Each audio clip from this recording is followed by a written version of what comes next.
Hello and welcome to the OMG MotoGP podcast with former Grand Prix rider and British champion Keith and myself, Amy Reynolds. Coming up on the show today, we'll be joined by Crash.net's MotoGP editor Pete McLaren to discuss the barnstormer that was the Australian Grand Prix.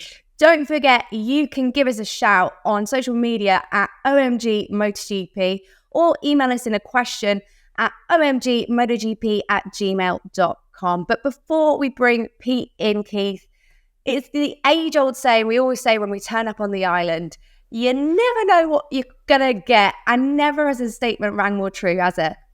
No, you're absolutely right. I love the quote from Mick Doohan this weekend that said, you never know what you don't know. A typical Australian, making it very succinct in as much as that.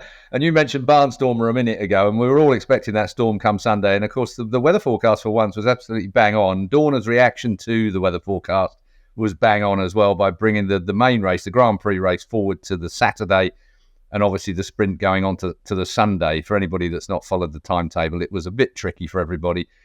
Of course, with teams being the way they are nowadays, having everything in place by the second is the way that we run our lives in Grand Prix, isn't it? It's been like it for many, many years. So to have that kind of upset destabilises everybody a little bit. So it was really interesting to see how they all coped with it. And fitting in around that was Moto3 and Moto2, of course. And, of course, the television, but I had people ringing me up and sending me messages. Well, where is it? What is it? Why is the timing changed? Like, I know anything. As you know, I'm really tech savvy.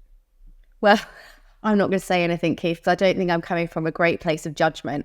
Obviously, Moto2 and Moto3 did get running, while Moto2 partial running on Sunday. We'll come on to them a little bit later on. But obviously, the story of the Saturday rather than the Sunday, but the story of the weekend, JOHANN ZARCO finally getting that elusive MotoGP win.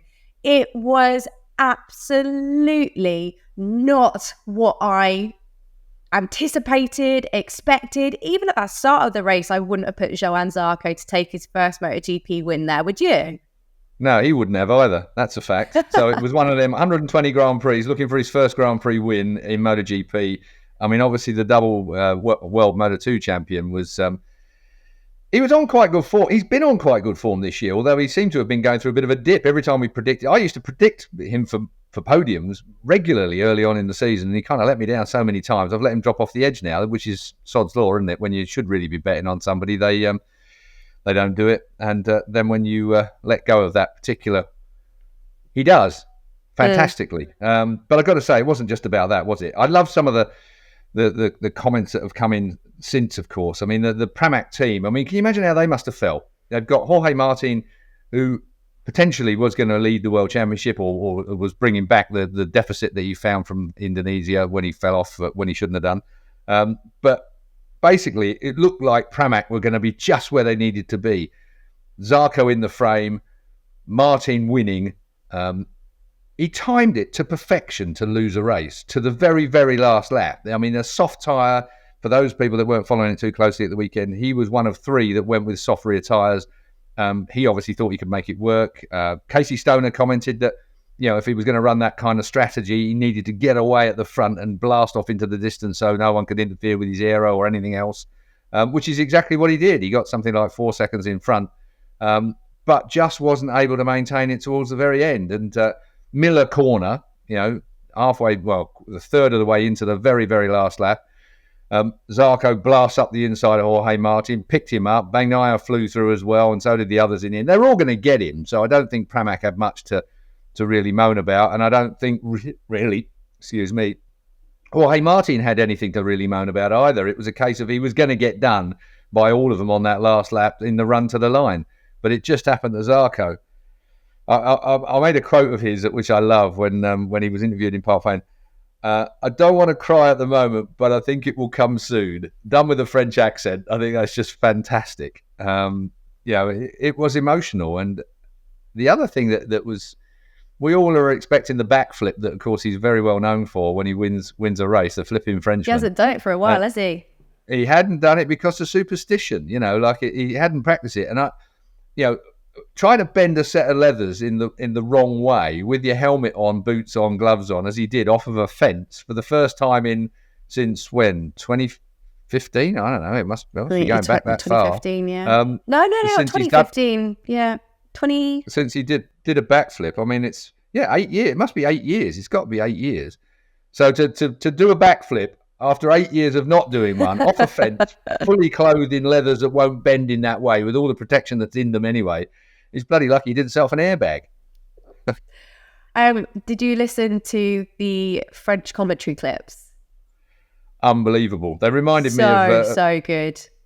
It was. I used to love Dorna and you being part of Dorna for so many years, you'd have been maybe part of setting this up. But I always used to like Dorna at the end of the year when they did a montage of all the different nationalities, all the different commentary and all the different languages, including ours, obviously. And do you know what? I always used to... I get to, they didn't use the best clip, ego coming out like it does. It was quite amusing. I wish they'd used that one from so-and-so track. I was much better then, like it counts at all. But all the different nationalities in their different styles. I mean, the Italians are fantastic, but the French have excelled, obviously, for this one. Good on them. They haven't done that for a while. Hopefully they'll bring out a nice one at the end of the year. And then, of course, we've got to talk about the fact that Peco, despite not exactly yet again making life easy for himself in terms of he found himself in Q1 yet again, did still manage to go through to Q2 and ended up on the front row. And like you said, kind of came like not out of nowhere, but it wasn't looking as though it was going to be... It was intelligent.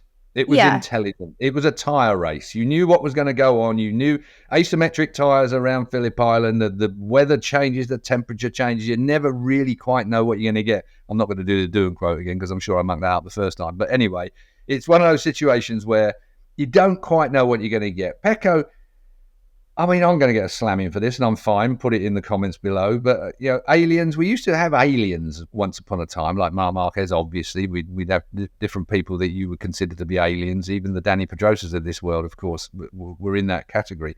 But what we have now in Peco Bagnaia is an intelligent young man. I mean, he knew what was coming to him later in the race and put himself in a position where he could use it to its best advantage when that time came.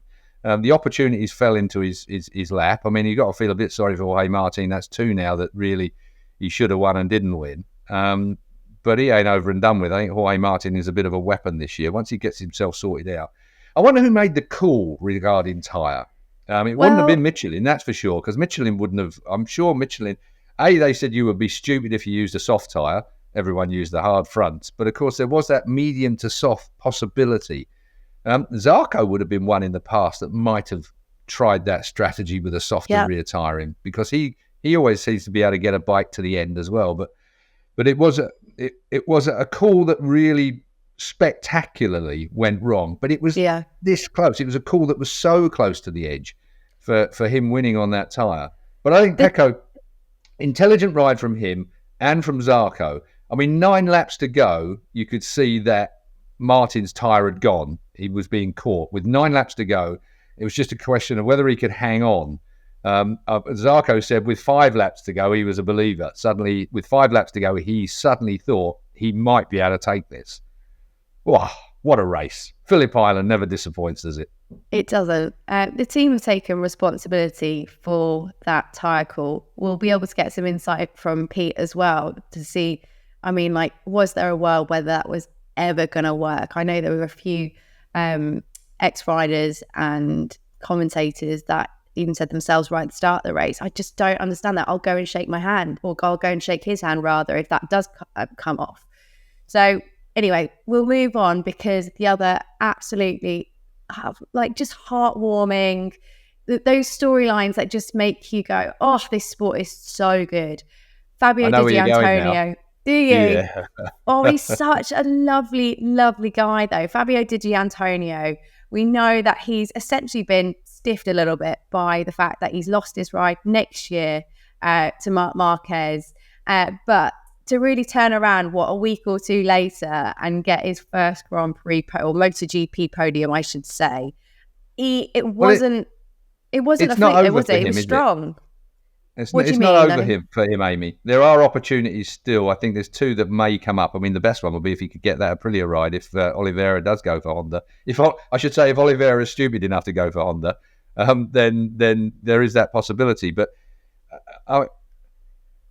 I think Frankie Carcetti is his crew chief. He's going with Marc Marquez next year in the same team, in the Gresini team. I mean, it's Marc Marquez has taken his ride, obviously. Frankie Carcetti manages Jake Dixon as a personal manager as well. So Frankie Carcetti is someone who's got his finger on the pulse on all sides of the fence at the moment. He knows what's going on. But as a crew chief, because of the struggles that Diggia was having, they decided to go with some really radically different changes on that machine that they've never tried, that Ducati, none of the teams have tried really.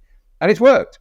And I think that there's several fronts for this one. I mean, Marc Marquez might be thinking, he might be a bit sort of thinking to himself, crikey, I'm going to lose Santi Hernandez. I've been with the guy since forever. I've had a crew chief and a team around me that's really, really good. But suddenly he's going to be looking across now thinking, change is as good as the rest. This Frankie Carcetti fella, who they all know for a long time, Englishman, is going to be my crew chief. And look what he's managed to achieve with Diggia when Diggia was all at sea. Now, the fact is, if you can think out of the box well enough to get Diggia on the pace after all this time, then I think that bodes really well for the likes of Marquez next year, and may have allayed some of the fears and perhaps a little bit of tension that you would get initially in a team with who's in charge of decision making when it comes to the bike. Would it be crew chief? Would it be Marc? And all of a sudden they're lined up in as much as Marc will probably look across and trust Frankie a little bit more. And Frankie obviously, has that confidence to be able to tell Marc that, well, look, this is what we tried, this is what we did. And so I think looking to 2024, Gresini are looking, I know it's sad that we're going to be losing Diggia, but it's good that we've got a crew chief and Marquez that are probably going to be able to work together quite well, whatever each of them want. Marquez will want something different from that motorbike than probably anyone else has ever asked for in Ducati because of the right way he rides a motorbike. So I think it bodes well, not just for Diggia. I think it's great for him to be having these performances at this time. And my sincere hope, if Oliveira does decide to go to Honda and take that punt, if he is indeed in the frame for that, which we speculate that he is, and we'll speak with Pete about it in a bit, that leaves a gap in an Aprilia team, which I think will suit Diggia a lot better than perhaps a Honda would be my view. Just for people listening back home as well that perhaps won't know Frankie Carcetti's background, he of course was who took Joan Mir to his first MotoGP world title with Suzuki. So he's definitely got some good background to Frankie, and he's just such a great guy. So Keith, you think that actually, I was going to ask you, can a ride like Diggia's ride on Saturday sometimes just change your future like that, when it's looking as though that's it, the doors, like the windows, shop windows are closed? Can they all come flying back up again? I think the fact that he's in MotoGP and he's come the way he's come says that he's a great rider. He's had a struggle where he is for whatever reasons they are, but they seem to have got that sorted out. If he has consistent rides towards the end of the year, the one or two people that have got to do some thinking might do some rethinking at this particular point. We'll wait and see. I mean, it's going to be easy if he's lucky. I mean, the doors are pretty much closed, aren't they? I mean, there's nothing much. There's a couple of seats there that need confirming, and they may already have put pen to paper. We don't know that from where we're sitting at the moment. Talking of the moment, if I may, we're recording this on the Monday the 23rd, and of course for all of us, very, very sad day going back to 2011 when we lost Marco Simoncelli on this day at Sepang. So I just thought I'd have a moment's thought for everybody out there that in the passage of time we always tend to forget and sort of overlook some of these milestones, but one of the great races to be, crashed out at Sepang, and sadly, that was today is the anniversary of that. Yeah, just a bit of a reminder. It's just such a shame as well, because ordinarily the calendar would lend itself to people from the paddock who obviously were very close to him personally, being able to go out and pay their respects. But obviously, we're off to Thailand next, but he's definitely going to be in a lot of people's thoughts today, and it goes without saying, definitely within ours. Well, we've not got long before we should bring Pete in and let him tell us what he's been finding out. But just one more thing before we do, in terms of the title race now, Marco Bezzecchi, we know that he is somewhat on the back foot still, coming back from his injury as quickly as he did last time out in Indonesia, and we know the intensity of these back-to-back races an injury which perhaps you might be able to recover a little bit quicker from when you've got that gap in between the races. Suddenly when you've got your races all bunched up, you've just not got that downtime between the races. It can be like the week after, they start feeling it a little bit more. What is it? I think he's like 70-something points back now in terms of that MotoGP title. And I saw that people are already kind of like ruling him out and saying it's like a two-man title race now. But there's still, something like 140-something points up for grabs. Sorry, my math is rubbish. I'm trying to work out numbers really quickly. 37 times.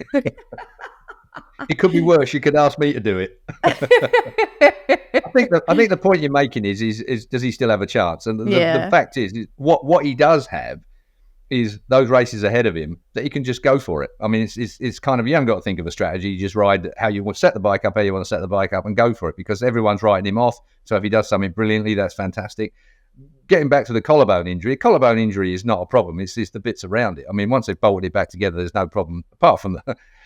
I'm not going to make light of an injury that you've had invasive surgery over, and the fact is that the concern would be that you have another big accident, you bend the rods and bend the bits and bust the bits out of it, and it creates a whole load more. So you've got that anxiety in your head. So there is that problem. But as far as a pain and a physical getting on with it side of things is concerned, I mean, Lorenzo did it even quicker, didn't he? When he busted his ass and went back to Spain for a minute, come back and finished 4th or 5th in the race on the same weekend that he was racing for in the first place when he broke it. So no, I don't think it's going to interfere with him much. It's going to interfere with his head. He's going to be aware that if he has a tumble or something like that, he might cause himself a bit more damage. But to the real point, can he still win the World Championship? Of course he can mathematically. He won't, but that would be my prediction straight away. I'd love to be completely wrong, of course, because it would be one of the most remarkable comebacks that we've ever had in Grand Prix history. But the opportunity is just there for him to do whatever he wants to do as he feels fit to do. I mean, he's all sorted out for next year.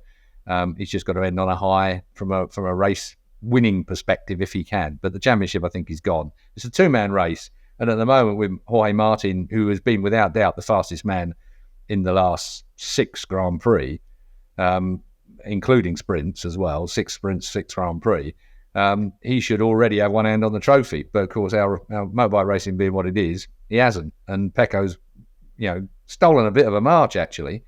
It's going to be a real bun fight between those two as we move forward now. And of course, it proved at the weekend, you can have a spoiler. Someone like Zarco can suddenly pop one in, take the 25 points. So you never really know with bike racing. It's a great series, and they're all going to be knackered at the end of it. They're going to need a year off after this, I reckon. I don't think you're wrong there. Well, let's bring in Crash.net MotoGP's editor, Pete McLaren now. Pete, have you managed to warm up yet? No, fortunately for me, I wasn't in Phillip Island, so but I think we've all been there, haven't we? And it really is the edge of the world. So when you go down there, I've always, luckily, when I've been there, I've had the sunny side of it. Of course, I think everyone gets the rain at some time, but those conditions on Sunday, I mean, just unbelievable. And as Keith says, they called it perfectly, didn't they? This new sprint format gave them the chance to have this Saturday race.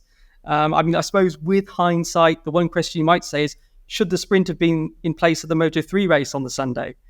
We did hear that the sprint would be the priority, and it would have been a 25-minute race. The conditions were wet, obviously, on Sunday morning, but they could have got the sprint in. They probably could have got Moto3, and then afterwards, Moto2 would still have run out of weather. About 11 a.m., wasn't it? It all went even worse than it was before, and the wind was the problem, of course. So, interesting though, of course, what will they do in future now? Now they have this opportunity, when it's too wet, that's going to be the difficult thing, isn't it? And I'm thinking of Thailand this weekend. Last year, we saw that terrible downpour that delayed the MotoGP race. Now, if that situation happens this year, and it does look like there's a chance of rain on each day, not as bad as last year, but still, it's going to be another option. But it's also maybe a complication of, when is it wet and when is it too wet, shall we say, or in the case of Phillip Island, too windy. So, another dimension, but as Keith said, I think Race Direction called it, pretty much perfectly this weekend. I think they could in Phillip Island. I think the weather forecasting in Phillip Island is actually, it is either the wind blows this way or the wind blows that way. And pretty much you can tell whether it's going to be wet, hot, cold, whatever it's going to be, just by which way the wind's coming off. If it's coming off Tasmania, the South Pole, then it's going to be cold. And if it's coming off the land, it might be a bit warmer. I mean, Buriram is a bit more difficult in Thailand to predict the weather. I mean, you're up the road from there anyway, Pete. How is Udon Thani, by the way? Don't tell me I'm jealous. It's dry. It is one of those situations. I hope it's going to stay that way. But yeah, the forecast, as I say, it looks like about a 50-50 chance of rain Friday, Saturday and Sunday. So we could be in for more drama with the championship this weekend. Buriram is landlocked. It's in the middle, and it can be very tropical, or it can be absolutely humid and hanging. Really, really difficult place to predict the weather. It's going to be a tough one for those that come back from Phillip Island expecting it to be okay weather-wise. Sorry, Pete. No, go on. I was just going to say, reinforce what you guys were saying about Zarco's win. I mean, what a story that was, and it's to say so many times a runner-up, and of course he's coming to the end of his Ducati career. But Keith, you reminded me of something there that you said at the end. That anything could happen. Zarco could be up there. Imagine if he now goes and wins a couple more. I mean, we know that winning can change a rider's mentality, can't it? He's now got that off his back. It's going to be difficult to get off that Ducati at Valencia if he now continues this run. He's got 8 more races if you count the sprints as well. And on the other hand, on Honda's side, they now, it turns out, have signed a Grand Prix winner. And they signed him before he won the Grand Prix, so they signed him for a fee that was below what he would have got. So, they now are guaranteed to have Joan Mir, Grand Prix winner, and Johann Zarco, another Grand Prix winner, on their bikes for next year. So it's looking like a good pick there. But interesting to see what Zarco does in these last few races, if this does change it. Well, he's going to need something a bit special where he's going, that is for certain. And remember how consistent he was once he started winning races in Moto2. There was nobody who could touch him. He was a bit special on Moto2. He is. Anybody that doesn't follow Zarco, he's well worth following because he is an unusual character. I know we say that about so many different people, but JOHANN ZARCO is the most unique man in motorbike racing, I have to say. I mean, just a quick... I stood in the IRTA, workshop office one day, and he came in and he'd written this song to the tune of Obla Di Obla Da. The beat was Obla Di Obla Da, and it was about Jack Miller. And he sung this song just doing the old beatbox thing straight off the Obla Di Obla Da about Jack Miller. And it had not just one version one verse that we all sort of went, we're all looking at each other in this office. There was about half a dozen people in there and thinking, what on earth are we witnessing here? And then he went into the second verse. He wasn't just an unusual guy. You have to love him. He is so incredibly French and he is so incredibly unique. I love the bloke. I mean, it would be fantastic if he did something on the Honda. What do you think made the difference this weekend? I remember when I always used to put the question to him, what is it going to take for you to take that first MotoGP win? And he said, I'm always missing this special something, this special feeling that you need. Like, where did that come from Saturday? He is a man who runs on a special feeling. I mean, he is, like I say, he's a very unusual character. You can imagine that the special feeling that he needs, he may well, as Peter's just said, he may well have just found. And if that carries forward to more podiums for the rest of this year, God forbid, more wins. I mean, that's going to chuck the cat amongst the pigeons, isn't it, if he manages more of them? And, I mean, I've bet on Zarco several times early on this year because I believe that he has winning potential.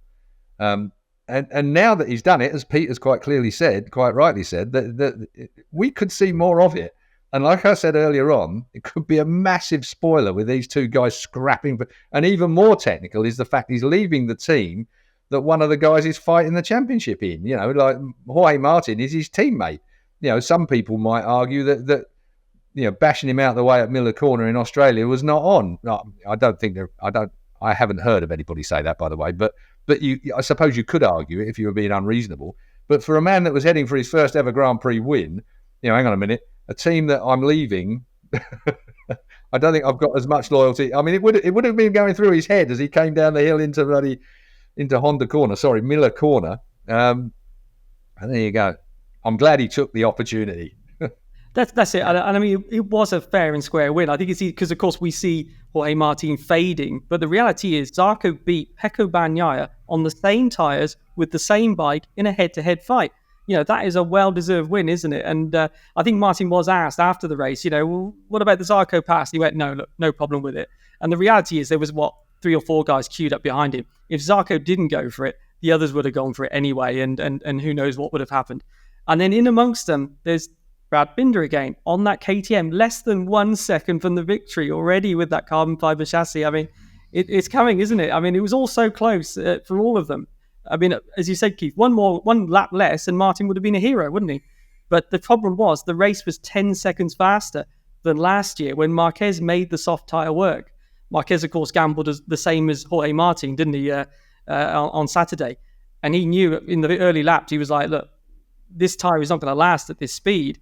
And of course, they all faded. Well, he faded back. Pol Espargaro was the third guy to try the soft. He faded back.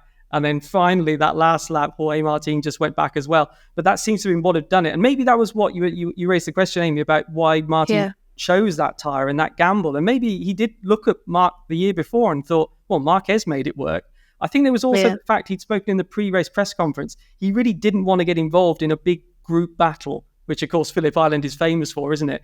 Martin, actually, I think it was Peco said, Martin's great on traction. He loses out a little bit on braking. So that does leave him a little bit vulnerable to passes in slipstreams and all that. So I think he just thought, look, I'm a sign on pole position. I've got great pace. I'm going to try and break away. Of course, in a normal weekend, the sprint would have been kind of like FP4 in the past for us guys, isn't it? Before this new format where it was the final practice, you do your race setup and everything else. They didn't have that. So he had to make a choice, go into the race. And I think all of those things just went against him. But the bottom line is, and again, you raised this, Amy, if everyone else pretty much is on that tyre and you're fighting for the championship, you've got to go with what everyone else has got, unless you're absolutely 100% certain, haven't you? Because it's just too risky. Go with whatever your main opponent is using. And I think, well, as he said, there won't be any more tyre gambles for the rest of this year. I'm nodding like a nodding dog because I was going to ask you both that exact question. Do you take a risk like that this late in the game when you are... No, I agree with you. And no, I think, Pete, correct me if I'm wrong, the team have taken responsibility for making that decision. But I think we're all scratching our heads going, was a really, really bad call to make. It doesn't even matter about us scratching our heads because we don't actually count and we don't actually know and we're not actually close enough. But when you've got people like Casey Stoner, who's still absolutely pin sharp doing, there's people that are on site that know Phillip Island. I mean, the key here is knowing Phillip Island as well as you do. And Casey Stoner, I mean, he was scratched. He just didn't understand why he would take the risk. I mean, the old days, please, can I just get our old days thing in there? You always have to. You just look around and see what everyone else is running. If you were in doubt, you'd look around and you'd make sure you were running what everyone else was running just to give yourself the same chance. That belief in your ability to be able to beat someone on the same kit, same tyres. But taking that risk, he didn't even need to take that risk. He knew he was fast. He was fast out the box all weekend. So it's not like... And he was fast on the medium rear tyre as well earlier on in the weekend. So it wasn't like he'd gone out and didn't like the medium rear tyre. It worked for him previously. So if that was a team decision, it wasn't a good decision, that's for sure. And the trouble is, it's 2 setbacks in a row for him, isn't it? Obviously he fell in the previous race, and then so victory was pulled away from him there. Then it's suddenly pulled away from him on the last lap in Phillip Island, and all that confidence that he built up that was just getting sky high, wasn't it? With all those wins and I think, was it 6 wins in 7 races or something, and the other one was a second place.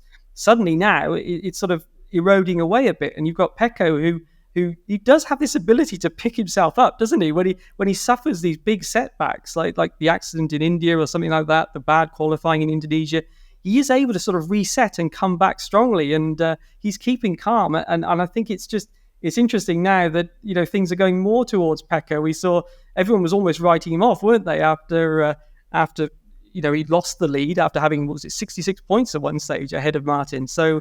Yeah, but Martin is going to be dangerous because, as Marc Marquez and people say, he's got nothing to lose, really, is he? He's a satellite rider. He's just going to have to go for it, and Peco can't relax. But that's got to be playing on Martin's mind now, isn't it? That things have something's happened and taken what should have been, as you guys have said, on paper, you'd have picked Martin for the win all day on Saturday before the race, and it went away from him. And I think that's got to play on your mind a bit, isn't it?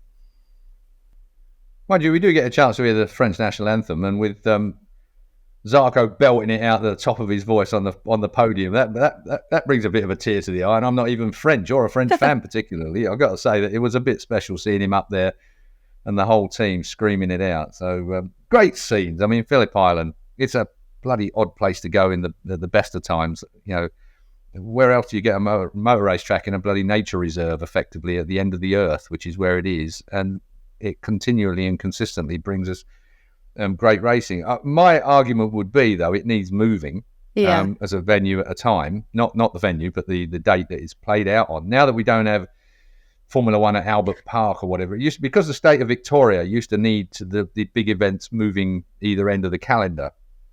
Formula One obviously used to take prime position up in Melbourne, but so Phillip Island got the short straw for MotoGP, and we always got the crap weather. So why don't they just move it? Why don't we just move it to a time World Superbikes always used to go there when the weather was nice. Why don't we just pinch their slot or something and put MotoGP where we don't have the risk of this? Or do we prefer the risk of it? I don't know. But if I'd have been the fans that were booked for the Sunday and I didn't get a Grand Prix race and it got rained off halfway through the year, I mean, the riders love the place so much. They put their own time into it. They went round at the end and did, the old hero buddy fans thing at the end as well. So they spent a bit of time making an effort. I mean, the Australians, for what is a fairly small crowd over the whole weekend, do a great job. I mean, it's a great event, considering it feels more like, and again, I don't mean this in a derogatory kind of way, it feels more like a club race when you're there. Lots of very enthusiastic people working for nothing to make it work. Car parks that aren't fully tarmacked and line painted and all the rest of it. Places where you can walk to watch that feel more like, Donington Park 1978 or whatever it would have been. Where you can go everywhere without massive grandstands. It does have that. Northwest 200, I made the analogy last time when we were talking on here. It makes me feel like I'm at the Northwest 200, like massive, enthusiasm, but in a slightly more basic way. So I think that I hope Phillip Island never actually loses that, but I do hope that they look at maybe moving it in the calendar so that the weather is perhaps a bit more consistent. You've got to imagine that the question was definitely put to them when they held the press conference about moving the whole schedule around, but we shall see if anything moves on that. Pete, obviously, the other big story was seeing Fabio Diggia get his first MotoGP podium. Keith and I were just having a chat, and Keith seems to think, a ride like that could potentially open the shop window for Fabio. There's obviously not many, or really only realistically one available seat on the MotoGP grid for next year, unless we see a move from Miguel Oliveira. Have we heard anything else on that kind of speculation or rumour? I suppose the first bit is to say that Zarco, because he was in the running, wasn't he, for potentially the Repsol ride, he sort of ruled himself out. It sounds like he did have discussions about it. Obviously, he'd already signed a 2-year deal with HRC. So it seemed like the obvious or the easiest option. But it seems like in their discussions that they were really looking for somebody only guaranteed anyway, for 1 year. So it sounds like Honda want to keep their options open for 25, which is when all of the contracts for the riders are sort of up for grabs. Now, at the moment, of course, he's got that 2-year deal with LCR. So I think he was kind of in a situation where he might have gone to Repsol for 1 year and then gone to LCR for the second year. And he said, look, you know what, knowing how important continuity is with a team and getting to know everyone in there, that he said, look, I'll stay with LCR. That works for Cecchinello, who, as we know, is basing his sponsorship package around having Zarco, who is now, as we said, a Grand Prix winner, as well as being a popular name, a popular guy. So that's the first thing, is that Zarco sort of ruled himself out of the Repsol seat. As you say, then if you get Oliveira potentially moving across, and you've got all this talk about, does he have a chance to get out of his contract or not? Who knows? And even who approached who? Is it Honda approaching Oliveira or Oliveira approaching Honda? That's the other one. We don't know yet. What we do know, obviously, is that Honda have got a lot of money up for grabs. What was Marquez potentially on? 15 million a year? I mean, that frees up a lot of budget for them. So, people will be interested in that seat. Satellite riders would make the obvious target, wouldn't they? A bit like Rins going to Monster Yamaha. And again, there with Rins, imagine, and he was asked this actually in Indonesia, imagine if he hadn't have gone to Monster Yamaha, he would have been the obvious choice for the Repsol seat. Obviously, already having a HRC contract, but as he said, he couldn't have known that at the time. But it's funny how these things sort of work out, isn't it? But coming back to Diggia, as you say, great for him to show that he can get on the podium. Everything else, I think he feels a little bit frustrated that he wasn't given a bit more time, and he's saying, look, we were building, and when Rome isn't built in a day, I think was one of the quotes he gave after the race. But I think the reality is, I think Keith might have mentioned this earlier, look, you've got Marc Marquez that wants to ride that bike. I mean, Diggia would have had to have a season up there with Bezzecchi, winning multiple races and fighting for the championship to potentially defend his place against Marc Marquez. So as great as this was, I don't think it really would have changed, given the team had the chance of Marc Marquez. I don't think it really would have changed anything. But what it does do is, as you say, puts him in the shop window. It shows that he can be fast on a MotoGP bike. Will that be, as Keith says, the Aprilia might suit him better? I mean, than the Honda. But let's see. Yeah, it remains to be seen who Repsol go for. It sounds like the LCR team, though, is fixed. And that would have been, if he was going to Honda, Diggia's best chance would have been Zarco to Repsol, Diggia slots in at LCR. Doesn't sound like that's happening. So to be honest, I think it would be, his best chance of staying in MotoGP is if Oliveira moves, for example, and then Diggia takes over that RNF seat. But yeah, a lot of negotiating to go. And, it's as we saw with Marc, riders can't sign for two teams at once, can they? And that's the difficulty. So Oliveira or whoever it is, if they have a contract, they're going to have to get out of that first. And then, they can do the negotiation with Honda. So there's two parts to it. You can't sign for two teams at the same time. So, but you can sign letters of intent and the like as well, though, that tie you down fairly well with that. And there is an age to finance ratio here as well. I mean, at 33 years old, Zarco, hang on a minute, I'm looking to my future.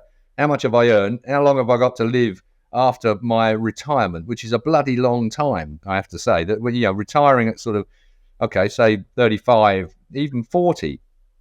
Look at me, I'm still bloody alive and never expected to be after all this time. And your money has to last a long time. Any motorbike racers that are listening to this are going to know exactly what I'm talking about. You think you're okay, but actually, if you can't find reasonably gainful employment, and the other thing is you're all used to spending money at a certain level, and when you're not earning those millions or whatever it might be, that is an issue worth thinking about. And if Honda are paying big money, you can understand why Zarco might well have gone for that as well. And I think a lot of us would have done, even if it was short term. It was big cash. Digi's in a slightly different position, obviously, because he's a youngster and still trying to make that work from a sporting perspective. I'm not saying for a second that Zarco signed just for the cash, but he'll have a greater belief in himself to be able to alter that Honda. But we've seen it all before, haven't we? Riders that think they can alter manufacturers. It's only when the manufacturer becomes a little bit more compliant. Ducati, for instance, Burgess and Rossi, when they went crashing in there with some arrogance to think that they'd spend 5 minutes on a Ducati that hasn't worked properly for the last, I don't know how long, except in the hands of Casey Stoner. They thought they could fix it in a year and didn't get anywhere near it and bailed out the other end of it and basically wasted a year. So it's tricky, and I don't think Zarco will be going to Honda with the thought that he's going to be able to change anything. Certainly from LCR, you'll be able to put input into it, but it's going to be still a satellite team and a factory team trying to work it out. I tell you, as these rules change, I mean, Pete, when we get to 2027, when we have the major changes, there is going to be a lot on this table that they need to sort out, and they've been working on it. I mean, I mentioned Mike Trimby before. I mean, Trimby was working with both Dorna and the teams regarding these rules before, bless him, he decided to fall off his perch. It's a case of that. There's a lot of very intelligent people thinking about where this sport goes, and in the middle of all of that are the manufacturers wanting to come out on top. And then you've got the riders. It's a proper bumfire at the moment, on and off track. Well, Pete, before we let you go, there's just one more thing I wanted to touch on.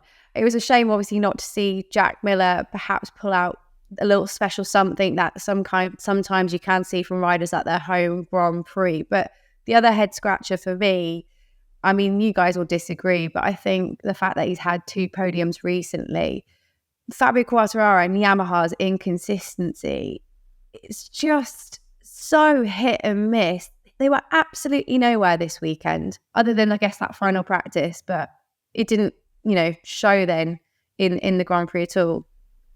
Yeah, and you could probably expand that. I mean, Aprilia, it's been a fantastic track for them, hasn't it, Phillip Island? And I think the RSGP led for the first time with Iannone, didn't it? And it's always gone well there, and yet suddenly they had rear grip problems. Yamaha, it seemed that back to the acceleration issues, as you say, Amy, it seems like some tracks, it depends on the grip level, it seems. They seem to suffer more depending on the grip level, on the type of tyre, whether it's the stiffer, heat-resistant tyre and those kind of things. We heard, I think it was Massimo Meregali was saying that they kind of have a theory now that maybe the Europeans have used aerodynamics to kind of make up for their chassis problems in the past. So where the Yamaha was really strong with the chassis, now the Europeans have got around that using aero. And so there's no advantage for the Yamaha now and those kind of things. But they are still, as you say, it's Yamaha, it's Aprilia who was scratching their head. I mean, Vinales was fastest in the wet warm-up. And he said, well, I can't understand it because I had loads of rear grip in the wet and I had no rear grip in the dry. And it was the same for Aleix in the sprint race. They were spinning up, and yet it's not really it's a flowing track. It should have been great for them.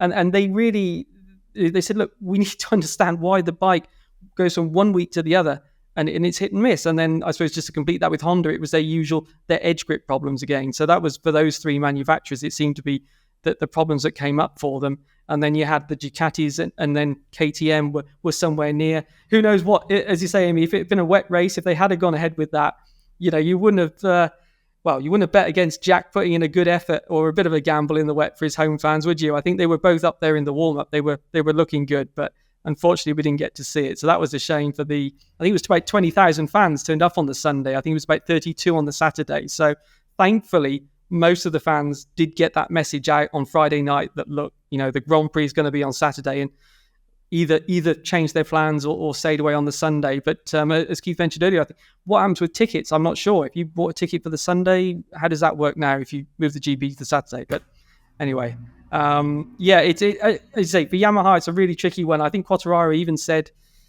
we need 15 winters to develop this bike, which is quite, he's saying, he was asked about how much of a step can you make for next year, this winter.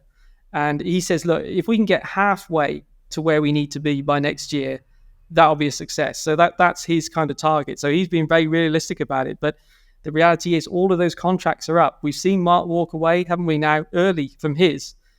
But, there's going to be a lot of the similar questions that Mark got. Fabio's going to be getting next year if the Yamaha isn't performing. So big winter for Yamaha. Well, you talk about, there were lower grip levels this year at Phillip Island. And you've already said, Pete, the race was actually faster. So the fact is the grip's in a different place. Everything is in a different place. And you get that from year to year. You mentioned the aero that's taken over from some of the normal mechanical grip that you might have had from the Yamaha in the past. And that's absolutely right. And I'll pick up on some of this if I can as well with regard to the weather and how this has changed the format for the weekend. When we get our riders' union up and running, comrade, let's all get going. When we get the Riders' Union up and running, sorry for being slightly derogatory there, but I never quite understand it because there are avenues that I can see at the moment where we can make changes without needing a Riders' Union and a bunch of people with placards saying, we're not racing here, it's raining, walking down the street. It's kind of one of those things where when that comes up and running, there's another dimension to how we race, when we race, and under the conditions that we race. We're heading into it feels like we've got a bit of a storm brewing very slowly in the back rooms at the moment of MotoGP. From trying to slow bikes down, they've already fired the first shot across the bows of World Superbikes to try and slow them down in the future. So MotoGP prototypes will still be the faster bikes moving forward. But Pete, do you sort of feel that kind of tension that's building in the paddock? And of course, it's no the loss of Mike Trimby will make a massive difference here. He was he was the headmaster. He was the man that used to keep these things together to great extent between Dorna and the teams. We're all sort of waiting, aren't we? For you spoke about the technical rules because they want them sorted out, don't they, by the end of this year, really? And it all seems to have gone quiet. Also, the talk about concessions but Yamaha and Honda seems to have sort of gone into a bit of a lull. Now, as you say, whether that's because of Mike Trimby's passing, maybe that's, that's caused, things to just, everyone's taking a step back and they'll get back into that at a later date. I don't know, but it does seem like, decisions that need to be taken pretty soon, they're still not near agreement. And of course, that's what they want. They want all the manufacturers to agree. As you say, Keith, you've got 5 different manufacturers, all with different ideas of what the future of MotoGP, the future of motorcycling is, how it will be powered, whether you have bigger engines, smaller engines, top speeds. The one thing I think that I've heard is not on the table is a rev limit. And that's because they just knew they couldn't get any agreement. There was no chance of an agreement on that.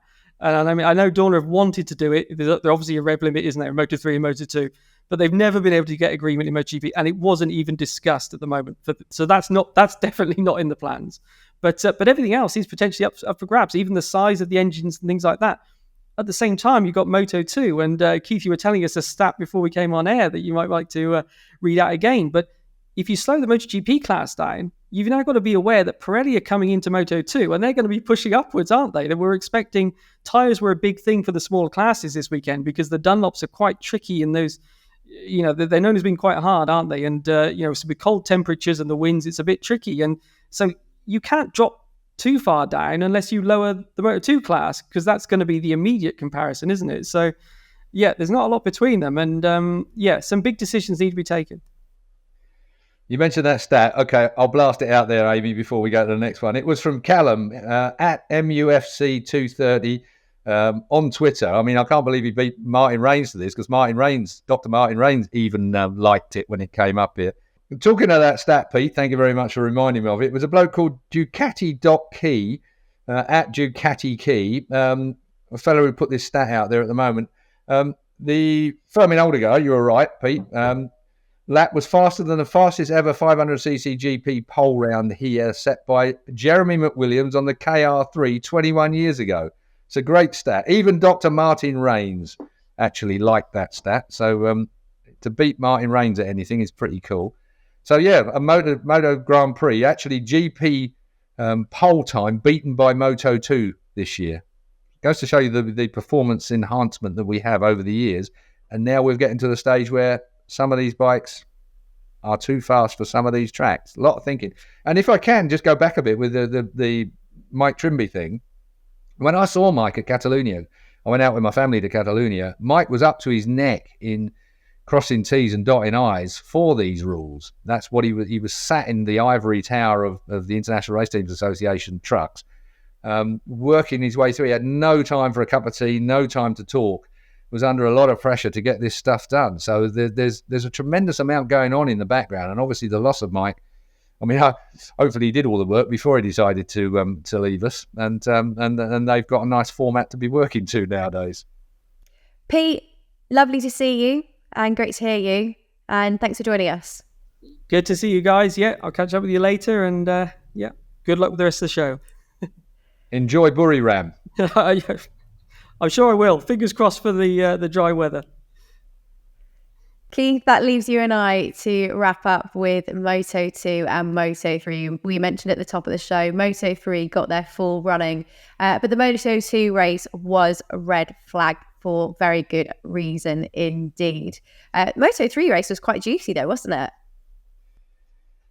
The Moto3 race, I mean, the trouble was the conditions were so tricky, weren't they? I mean, even on the sighting lap, the formation lap, if you like, riders. I think did Olgado fall down? He had a big high side, didn't he? At Miller's, number of riders trickling through there, and Olgado, Morea went down as well. Botelli and Perez. I mean, those are horrendous conditions, but I think mainly because it was windy.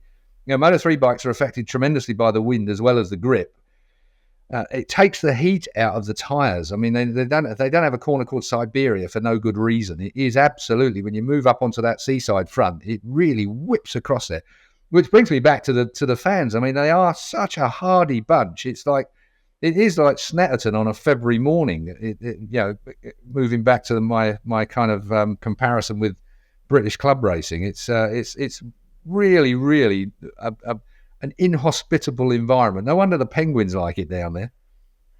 Well, Moto3, there could have been a bit of a change for the championship lead with Adrian Fernandez, who had led most of that race, unfortunately crashing out.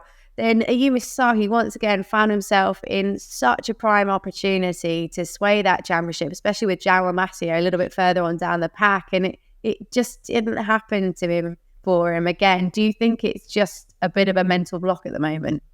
Well, I think Onchu was riding absolutely fantastic, wasn't he? I mean, he got it pretty much sorted out. I mean, the track I was just looking at the track temperature. It was 14 degrees of track temperature. It was an ice cold wind. I mean, I made these notes as we went along. And Onchu, though, perfect timing down at MG, got it worked out. There was no way back from that point. I mean, commentators were talking about slipstreaming to the line, but in those kind of conditions, it was unlikely.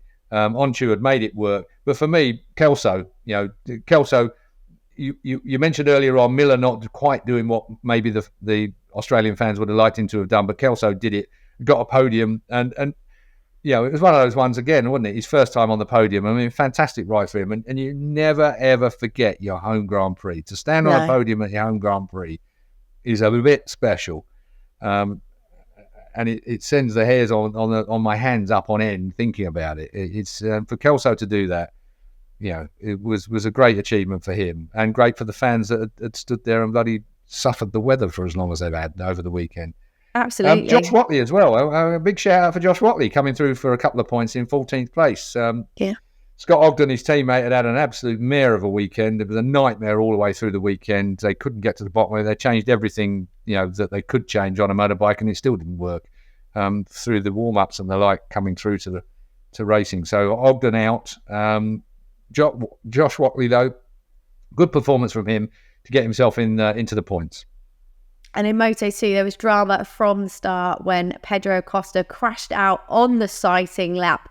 He had to start the race from the back of the grid. He did really well to come through where he did, actually. Yeah, it was a great ride. I mean, he picked his way. He's an intelligent fellow and he makes it work. I mean, is he a wet weather rider? I don't think actually he's renowned for that. So the performance was exceptional on several fronts. But what choice do you have when you've got that particular situation? You've just got to make it work. And again, like with Moto3, Moto2 was the attrition rate was huge. I mean, what were there? Some 10 riders down fairly early on in the race. I mean, Alonso Lopez crashed at Miller's on lap 1. Big high side for him as well.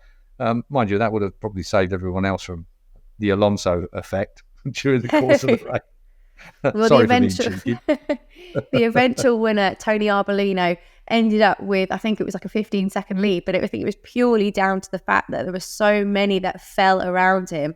And then they obviously got that red flag out, the initial intent to restart the race when they could, but eventually called it. So it was half points awarded for everybody that did manage to cross the line in that top 15. But yeah, Arbolino was quite funny. He turned around and said, well, you should get full points for the amount of work we've had to do in this weather, which was quite funny. And Aaron Kennett ended up with another second place. I mean, when will this guy win a Grand Prix? He's so win a MotoGP Grand Prix. I mean, he's so close all of the time. Arbolino, though, he's got a bit of... I seem to remember in him, there was a telly series that came out over here, and at one point they were racing scooters in the snow and stuff like that. And North One produced it, I seem to remember, for BT back in the day, but I can't remember the name of it now. Hodgie and all that lot were in it as well. But Arbolino was a little bit special in the slippery stuff. I know it's only a novelty and a bit of fun and games, but he did seem to have, a real edge, Arbolino. He looked so, and at one point, you can imagine how the team would have been on pit wall going, just steady it up a little bit, because he was just ploughing faster and faster and faster and sticking the times in. Easily, Arbolino. But of course, on a track that's wet and cold, that is an advantage because you're putting more heat in your tyres. The harder you're pushing, the faster you can push. It's a real conundrum, really. If you're going too steady, you lose a bit of heat, so therefore you cannot make the bloody thing stick. And Arbolino, pushing like mad, gave him the grip to be able to push like mad. So there you go. The harder you try, the better it is sometimes. Well, we are absolutely out of time. I am going to get into so much trouble from Harry for my timekeeping, lack of skills. But we will be back, Keith, on Thursday for Extra to look ahead to the Thai Grand Prix. But for now, let's keep it nice and short and sweet. Goodbye.